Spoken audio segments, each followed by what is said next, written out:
Exercise 2.2 class 10 में part number आपका 4 you square plus 8u। इसमें आपको गुणनखंड करने हैं। कैसे करोगे देखो। अब तक हमने जो मेथड यूज किया है, इसमें जो हम रेगुलर मेथड यूज करते आए हुए हैं, यूज करते हैं ए और सी की मल्टीप्लाई करते हैं, वो नहीं होगा। क्यों? क्योंकि स्टैंडर्ड फॉर्म में नहीं है। तो इसमें देखिए, आपको देख रहा है स्पष्ट यू स्केयर एंड यू।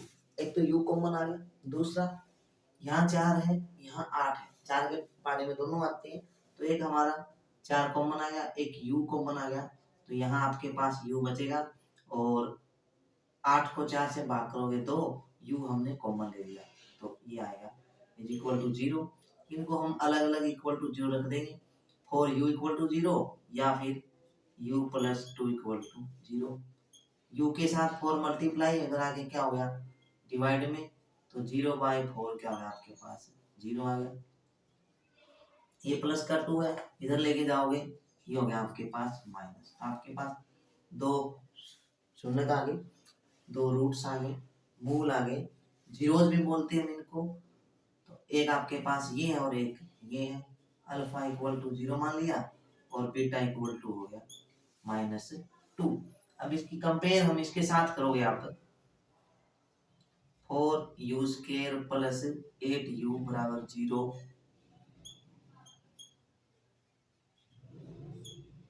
की तुलना ax square plus bx plus c is equal to 0 से करने पर, 4u square plus 8u equal to 0 की तुलना ax square plus bx plus c equal to 0 से करने पर, देखो x के साथ यहाँ पे a है, यहाँ u स्क्वायर के साथ 4 है, तो a इज इक्वल टू आपके पास आ गया 4। x के साथ b है, यहाँ u के साथ 8 है, तो b इज इक्वल टू आ गया आपके पास 8। और c कांस्टेंट टर्म यहाँ पे नहीं है, इसलिए c की वैल्यू क्या आ गई यहाँ पे आपके पास 0 आ गई। अगला स्टेप हमारा, हम इनके जो शून्यों का योगफल निकालेंगे। हम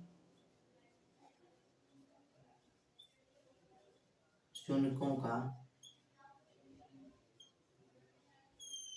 योगफल अल्फा प्लस बीटा, फॉर्मूला होता है माइनस बी। पहला रूट शून्य है, 0 है, बीटा दूसरा रूट हमारे पास है -2। इसको हल करोगे 0 -2, ये आ गया आपके पास -2। और इधर माइनस बी, बी हमारे पास है 8 बाय ए इज 4। इसको हल करोगे 4 1 जा 4, 4 2 जा 8, ये आ गया आपके पास -2।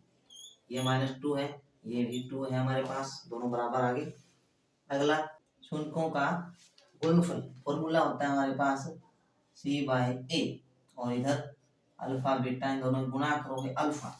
पहला रूट हमारे पास 0 है, दूसरा जो शून्य का वो है -2। -2 को 0 से मल्टीप्लाई करोगे 0 आ गया।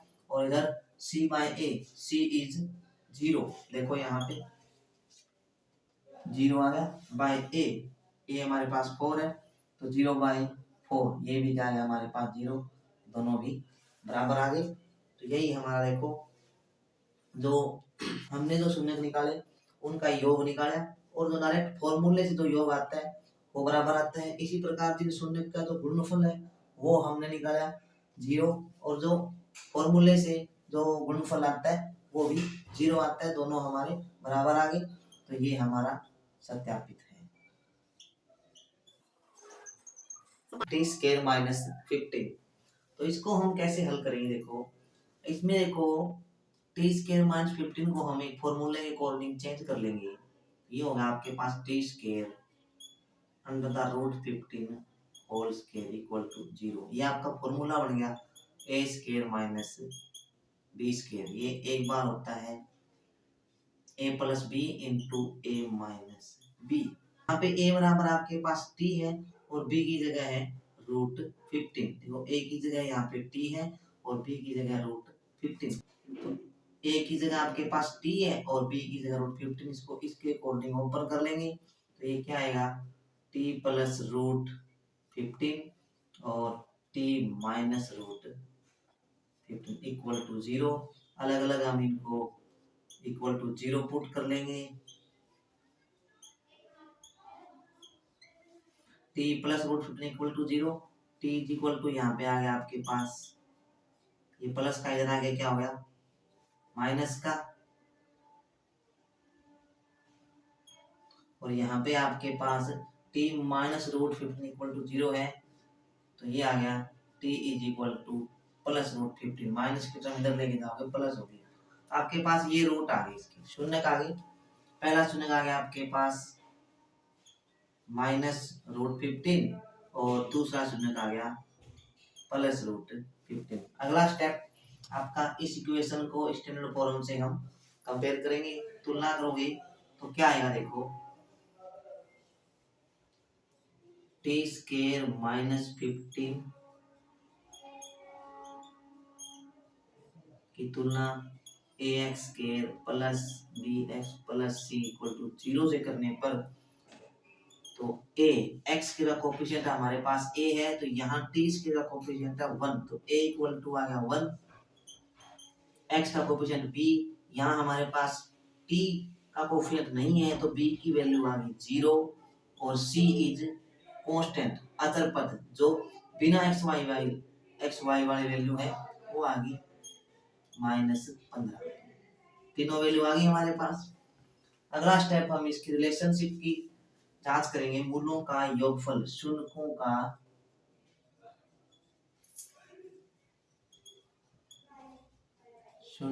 का योगफल, फॉर्मूला होता है माइनस बी बाई ए, और इधर अल्फा प्लस बीटा, अल्फा हमारे पास माइनस रूट 15 प्लस बीटा, दूसरा रूट है हमारे पास प्लस रूट 15, ये माइनस का है ये प्लस का आपस में कैंसिल, ये आ गया हमारे पास 0, और इसके अकॉर्डिंग माइनस बी, बी हमारे पास क्या है यहाँ पे 0, तो ये भी 0 आ गया, ये भी 0 है, ये भी 0 है, दोनों बराबर आ गए। अगला स्टेप है हमारे पास शून्यों का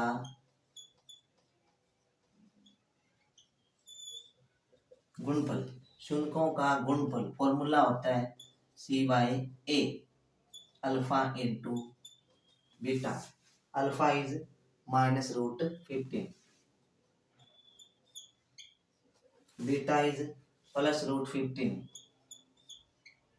मल्टीप्लाई करेंगे रूट 15 और रूट 15 से मल्टीप्लाई करोगे रूट 15, स्केयर स्केयर से ये रूट कैंसिल होगा, ये आ गया हमारे पास माइनस के 15, और इधर सी बाई ए, सी देखिए हमारे पास माइनस के 15 बाई ए इज 1, तो ये भी हमारे पास बराबर आ गया। अतः जो हमने जो शून्य निकाले हैं उनका योगफल हमने निकाला, और जो फॉर्मूले से हमने जो योगफल निकाला देखो दोनों बराबर आ गई, और हमारे शून्य का जो हमने गुणनफल निकाला वो, और फॉर्मूले से जो गुणनफल निकाला coefficient of constant term by coefficient of x के फॉर्मूले से निकाला, दोनों हमारे बराबर आ गए, सत्यापित हुआ, जो हमारा रिजल्ट है वो सत्यापित हुआ।